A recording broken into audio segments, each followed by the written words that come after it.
masyarakat moden ini ialah peralatan komunikasi yang digunakan semasa perang. Peralatan komunikasi seperti radio atau telegraf memainkan peranan yang penting dalam penciptaan internet. Inilah klip yang saya jumpai. In the early 1860s, long before Al Gore invented the internet, the latest and greatest in communication technology was the telegraph, which, not unlike today's digital world of ones and zeros, used a series of short and long electrical pulses to transmit messages over long distances. These pulses, known as dots and dashes, are called Morse code and in the right sequence represent characters and numbers. Whereas in ASCII's binary code, an A is 01000001, in Morse code it is simply dot dash. The internet works because there are many small networks that are connected to other networks to create one giant web of connections. The telegraph system was configured in much the same way. Each station was directly connected to several other stations. When a message was brought in by a customer, a header was put on the front of the message telling who the message was from and who the message was to and what station they were closest to. The message would then be sent to the adjacent station which was closest to the message's destination. This is extremely similar to how messages are transferred on the internet today. Almost all the components of a working computer network were present in the telegraph system, although on a much simpler scale. The internet did not just simply appear, it was being developed long before the modern computer was on the scene. Kesimpulannya, kalau radio atau telegraf tidak diciptakan, tiadalah internet.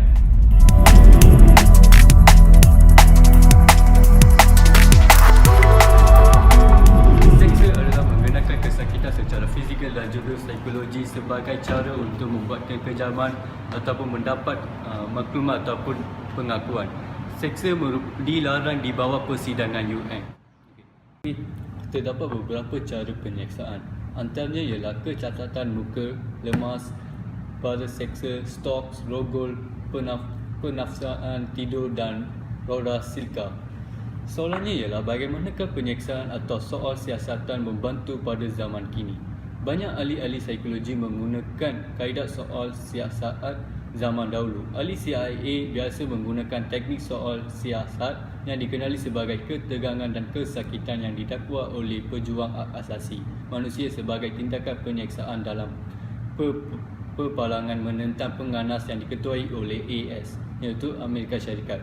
Sumber ini memberitahu CIA dan kaki tangan tentera memukul orang disyaki yang enggan bekerjasama dan mengurung mereka dalam ruang kecil. Dengan ini kita dapat menangkap pengganas dan juga dapat tahu ancaman seterusnya.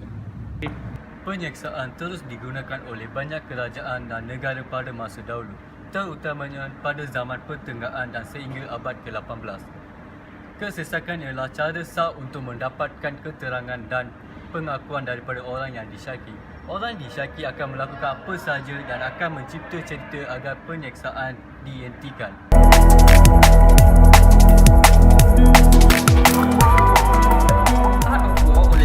Merupakan strategi peperangan yang sangat popular dalam kalangan tentera Cina untuk memenangi perang.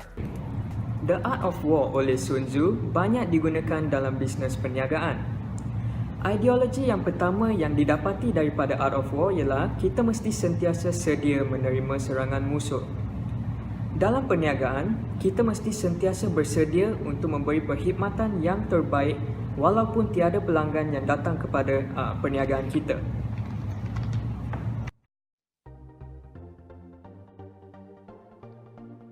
It is kind of crazy that the book written over 2000 years ago can be applied to business today. So, the first big concept is, the art of war teaches us to rely not on the likelihood of the enemy's not coming, but on our own readiness to receive him. Now, let's face it, business is the modern war. Let's say that you own a small restaurant. A guy comes to you at 8 o'clock in the morning and asks for something to eat. He wants an omelette with some cheese and hot chocolate. But the waiter says something like, sorry sir, I can bring you the omelette with no cheese, because we don't have cheese. And we don't have hot chocolate at the moment because, it's summer, No, that's exactly why most restaurants fail. They are not prepared. You must have your stock full even if you know that there is a small chance of someone buying hot chocolate during summer. Now, if that person buys your hot chocolate, he or she might recommend your place to his friends. Rely not on the likelihood of the enemies not coming, but on our own readiness to receive him. Selain itu, The Art of War juga digunakan dalam pelbagai sukan seperti sukan kriket dan juga rugby. Kesimpulannya, The Art of War oleh Sun Tzu mempunyai banyak aplikasi dalam era moden ini.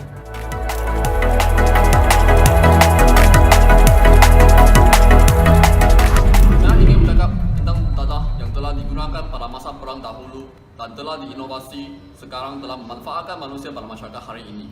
Sejak tahun 1830-an, pihak British bergantung kepada opium sebagai tujuan rekreasi. Pihak British telah melancarkan kapal perang ke China pada tahun 1839 apabila China mengambil tindakan untuk menindas trafik opium.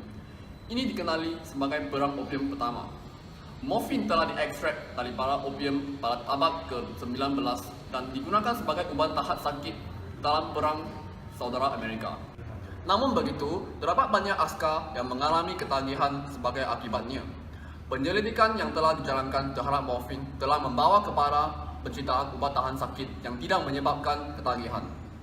Pada masa kini, ubat tahan sakit yang tidak menggunakan morfin dalam industri perubatan telah dicipta dan berkembang serta dijual di farmasi di seluruh dunia. Preliminary research on a new medication that may be able to provide pain relief, such as opioid drugs like OxyContin, shows promising results without any addiction or other serious side effects.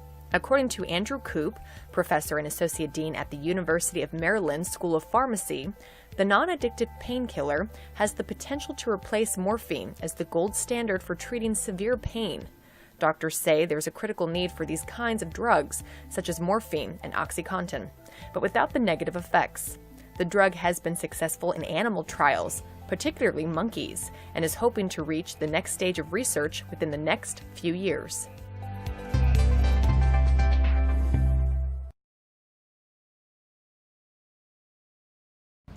Ubat tahan sakit seperti Vicodin, OxyContin, dan Percocet telah diluluskan oleh pentadbiran makanan ubat-ubatan dan digunakan secara meluas.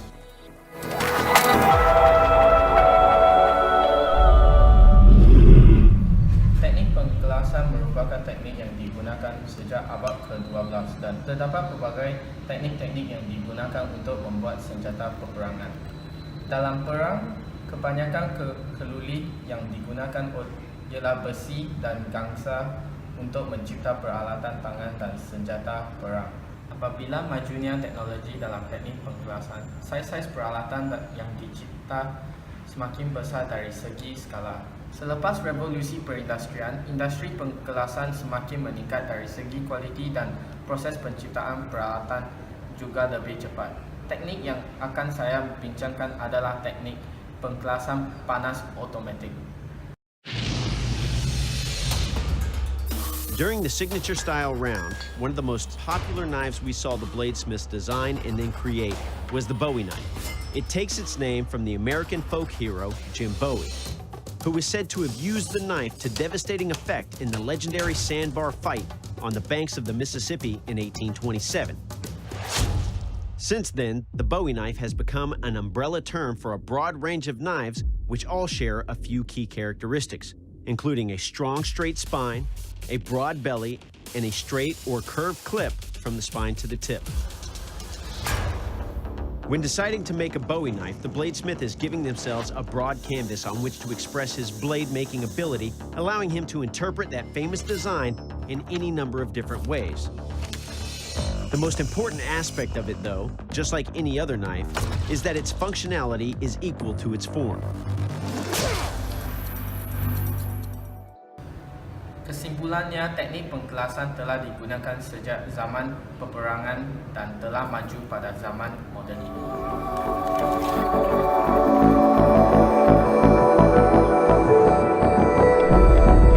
Itu merupakan sejenis senjata yang digunakan dalam Perang Dunia Kedua.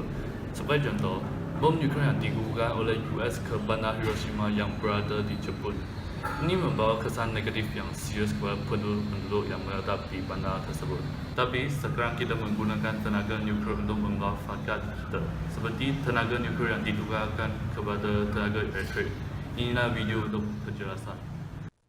Located in the nuclear core of a fission reactor are fuel rods, moderator and coolant fluid, and control rods. Each fuel rod contains tiny pellets of uranium dioxide. In these hundreds of fuel rods, fission occurs, producing an average of 2.5 neutrons per fission reaction. The fuel rods are surrounded by water, which acts as a moderator by colliding with the neutrons and slowing them to a low thermal level. The water absorbs the thermal energy, which is used to drive a steam turbine to generate electricity. The low-energy neutrons enter other fuel rods and collide with uranium-235 nuclei, creating additional fission chain reactions and the release of more neutrons. The amount of low-energy neutrons present is regulated by control rods made of boron, which are very effective at absorbing neutrons. These rods are raised out of or lowered into the core as needed to sustain the chain reaction at the desired level. Kesimpulannya, tenaga nuklear membawa faedah-faedah seperti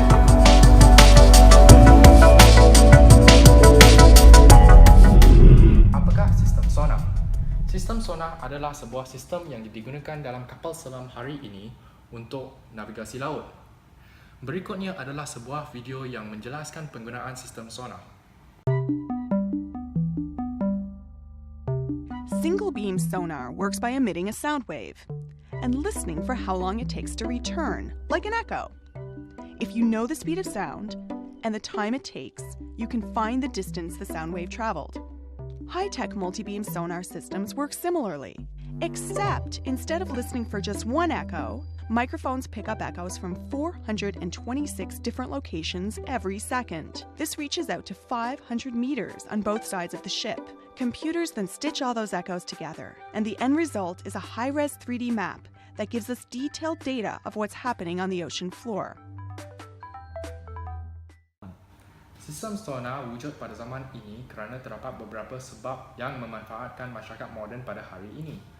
Penggunaan sistem sonar oleh manusia dalam air yang pertama dicatatkan oleh Leonardo da Vinci pada tahun 1490. Kepentingan sistem sonar disedari selepas kapal Titanic tenggelam. Semasa Perang Dunia I, keperluan untuk mengesan kapal selam mendorong lebih banyak penyelidikan dalam penggunaan bunyi. Kajian ini terbukti berjaya dan sekarang orang dari seluruh dunia menggunakan sistem ini dalam penerangan mereka di pelbagai tempat.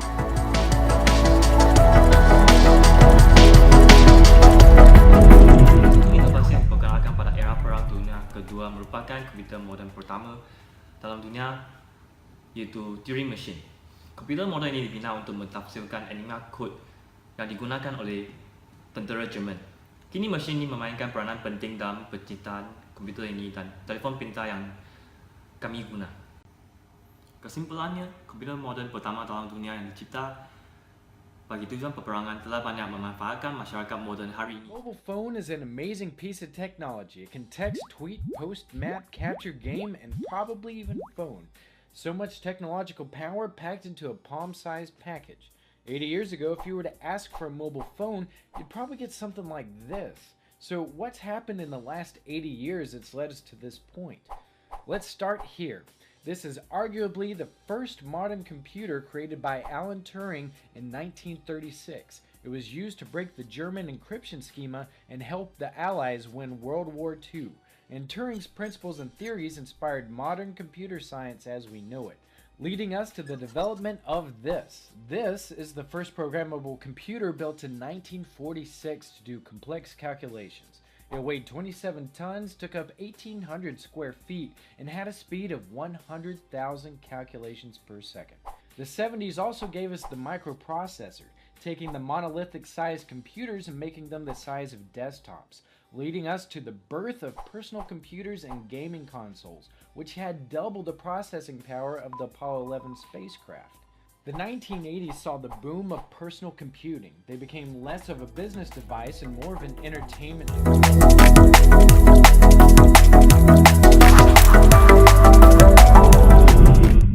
Perangan terjadi dari zaman dulu hingga zaman sekarang. Dalam proses ini, Seni bela diri dicipta dan menjadi sebagai satu cara seorang askar untuk mempertahankan diri dari ancaman.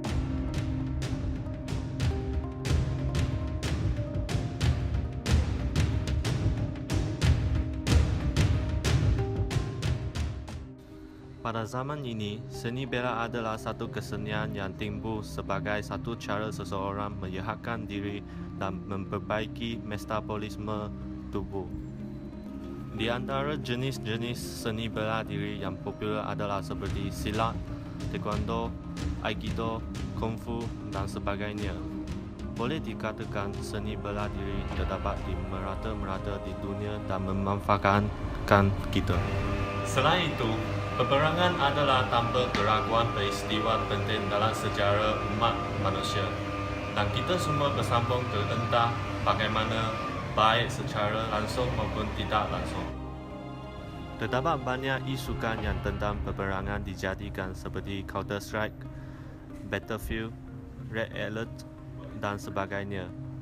Permainan-permainan ini menawarkan kita untuk menjadi seorang pemimpin bagi sebuah pasukan dalam melangsungkan misi dan mengajarkan kita kaedah untuk melaksanakan taktik dalam kecemasan. Kesimpulannya, seni bela diri sememangnya berkait rapat dengan isukan dari seni hiburan dan banyak memanfaatkan kita.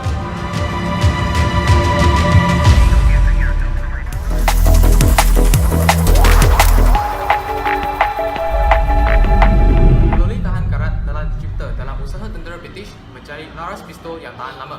Dalam zaman perang dahulu, tentera British menghadapi satu masalah yang menjejaskan akurasi tembakan, iaitu laras pistol akan bengkok selepas digunakan berulangan. Kejadian ini adalah berpunca daripada haba, hasil geseran peluru dengan laras pistol.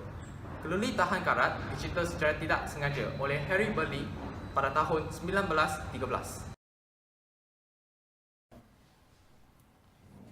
I never intended to discover stainless steel. I was working on an entirely different problem. I was invited to go down to the Royal Arms Munitions Factory in Enfield in London. They were having some difficulties with erosion inside their rifle barrels. I suggested to them that it might have something to do with the steel they were using, and that they'd be better using a steel with a low carbon, high chromium mix. That would probably sort out their difficulties. I returned and I attempted to make just such a steel. It was our second attempt with that furnace on Wednesday the 13th of August 1913 that was successful. I was studying the metal under the microscope when something really rather unusual happened. I was attempting to etch a sample using a reagent and it would not corrode. And I was using nitric acid. Next, I tried to make the metal corrode using vinegar and food acids. Surely they would stain it and mark it. But no, the result was exactly the same. No corrosion whatsoever. Penemuan keluri ketahan karat telah merevolusikan penggunaan logam dengan ciri-cirinya yang unik, terutamanya keupayaannya dalam pencegahan kakisan. Kegunaan keluri tahan karat adalah sangat luas, tetapi ia lebih digunakan dalam cutlery, alat makan dan juga instrumen perubatan.